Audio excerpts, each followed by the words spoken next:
It is widely regarded as one of the best, if not the premier off-road racing championship series on the planet.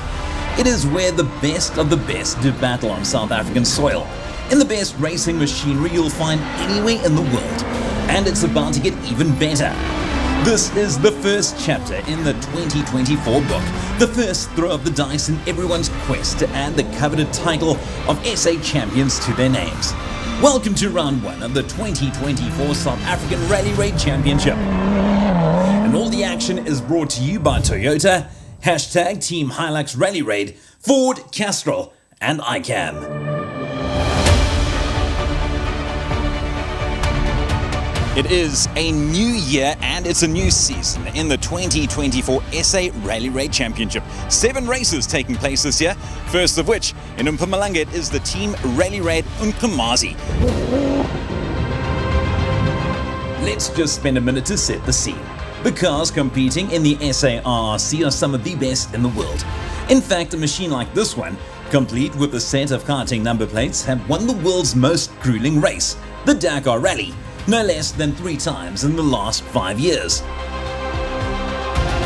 These awesome big-wheeled and 4-wheel drive machines make up the so-called T1 Ultimate class, while 3 more categories, called Adventurer, Challenger and SSV, will provide a platform for crews in almost any car to come and race. And no matter what you race, the objective will always be to end as high up on the leaderboard as possible, with overall victory the ultimate goal.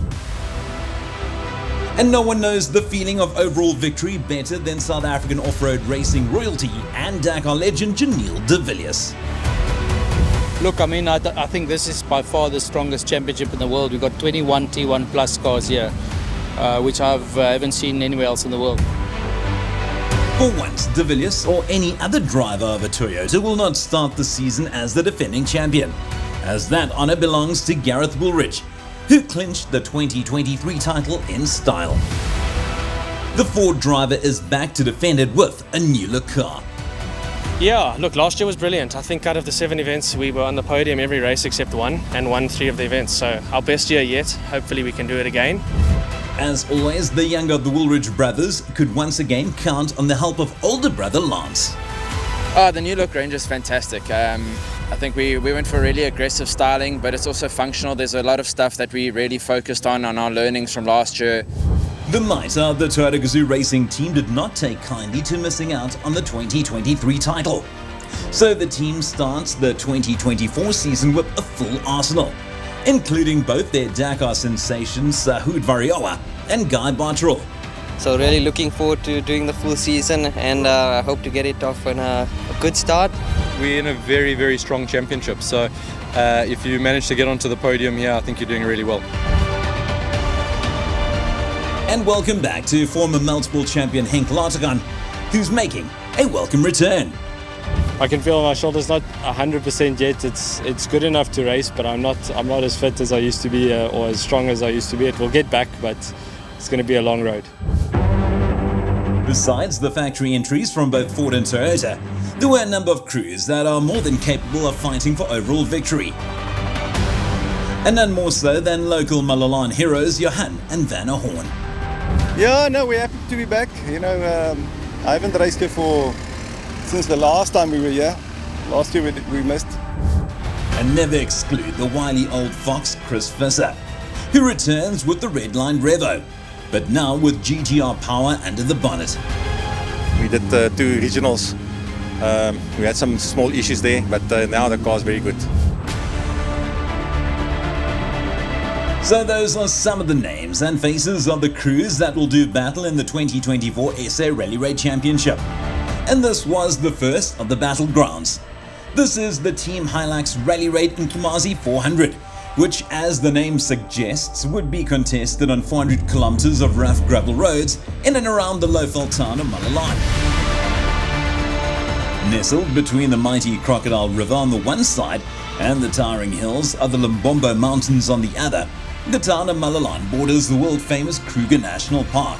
But for this occasion, the attraction was a different kind of animal. First up though, we have the Castrol qualifier.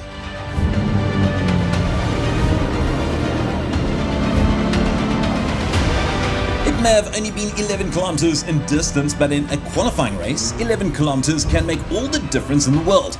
So the crews had everything to play for, especially Henk Lategan, who made a welcome return to the sport and showed that he hadn't lost any of his speed and skill by setting a time of 7 minutes and 6 seconds in the Toyota Gazoo Racing Hilux. Next up, the two NWM Ford Rangers of brothers Lance and Gareth Woolridge, who opened their counts with good times, albeit a little slower than the time set by Lategan. The two Fords were followed into the qualifying race by a trio of Toyotas in the form of Guy Bottrell, now with Dennis Murphy reading the notes, Janelle de Villiers with new Navi Alvin Fonk, and youngster Sahud Variawa with his French co-driver Francois Cazalet.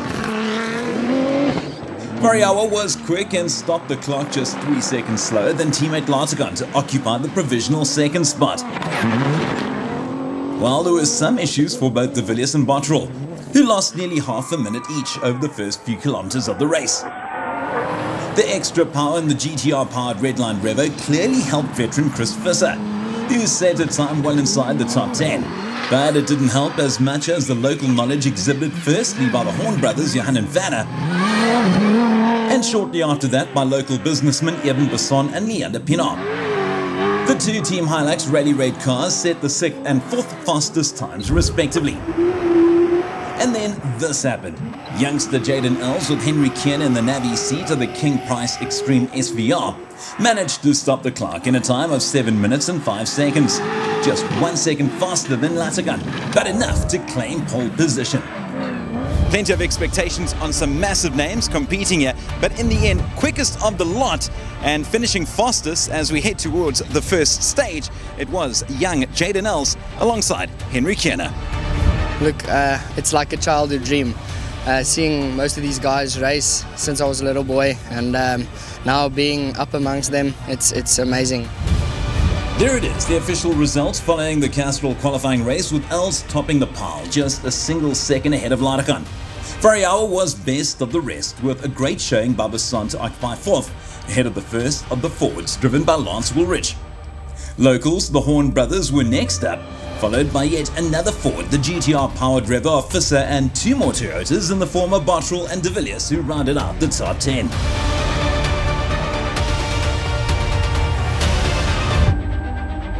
In a normal race, the end of qualifying will usually also signal the end of Friday's proceedings. But the new look Nkomazi 400 was not a normal race. The key words were both action and entertainment, and in an effort to provide as much of both as possible, the organisers added a full loop of racing action, or Stage 1, to the Friday program as well. The route consisted of 50 kilometers of rough gravel roads to the east of the town, and would play a huge role in the overall outcome of the event.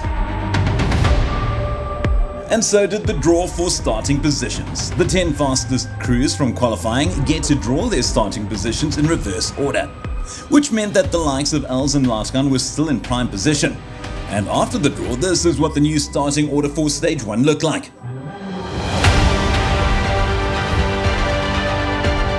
For the second time in one day, the flag was once again waved to get the action underway, and this time the honours, or is it disadvantage, of opening the virgin bushveld roads belonged to veteran Chris Visser and Blicky Sventer in the Redline Revo GTR.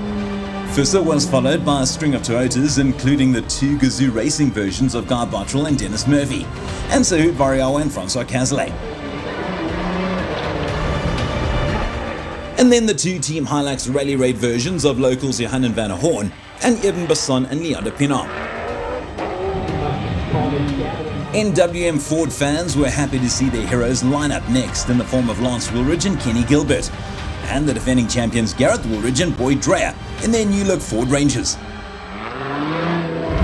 The old man Janelle de Villiers, now with Alvin Fonk reading the notes, started his campaign from 8th on the road, followed by TGRSA teammates Henk Lategan and Brett Cummings.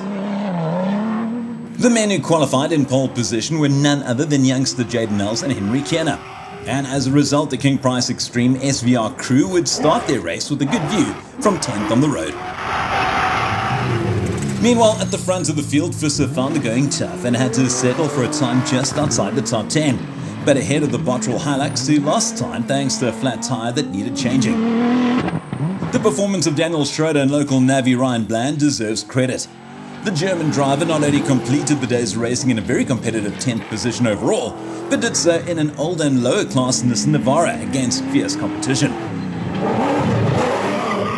And talking of fierce competition, few people are more fierce than Imlahleni brothers Fushiya and Batis Blickno. The Team Hilux crews, now in only their second full season of the SARC, but already mixing it up with the big names and completed the day 9th on the overall standings. Times were getting close near the top of the leaderboard, with Janelle de Villiers and Alvin Font moving to just over a minute off the leading pace. But that would only be good enough for 8th overall at this point of the race. This made Eden Bassan and Leander Pinar's 7th position even more remarkable, considering that Bassan is in a so-called adventure class car with the smaller wheels and less suspension travel than his rivals. And people have always asked what the difference is between the popular Woolridge brothers and their even more popular NWM Ford Rangers. On day 1 of the Nkomazi 400, the answer was a mere 2 seconds, in the favour of younger brother Gareth, who finished the day in 5th on the overall leaderboard. So just 4 more crews remain to battle it out for the provisional podium positions. Our pole man Jaden Els, former champion Henk Laargan, young gun Sahud Variawa, and local heroes the Horns. When the checkered flag was waved, the organisers had some calculations to make. When the times from qualifying and the 50km stage 1 were added, Els and Kian had dropped from 1st after qualifying to 4th on the overall standings, but less than half a minute off the lead. The Horn brothers Jan and Van gave their local fans much to cheer about as they set the fastest time on the 50km stage by less than a second. But after adding the qualifying race time, they ended the day 3rd on the standings. Just 1 single second from the Gazoo Racing Hilux of youngster Sahud Variawa.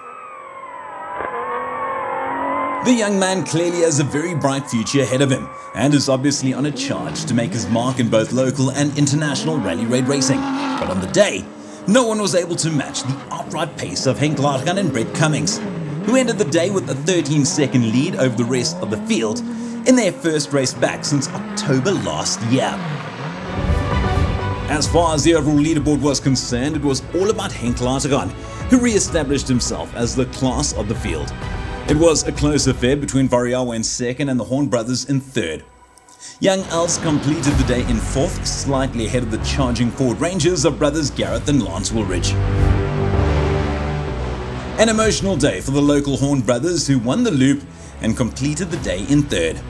It's the first race of the year, and unfortunately you didn't take part last year because of the untimely passing of your dad. Yeah, look, it's still early here, you know, it's only the first loop. But yeah, we're happy with the result. At the top of the standings, Laargan was as analytical as ever.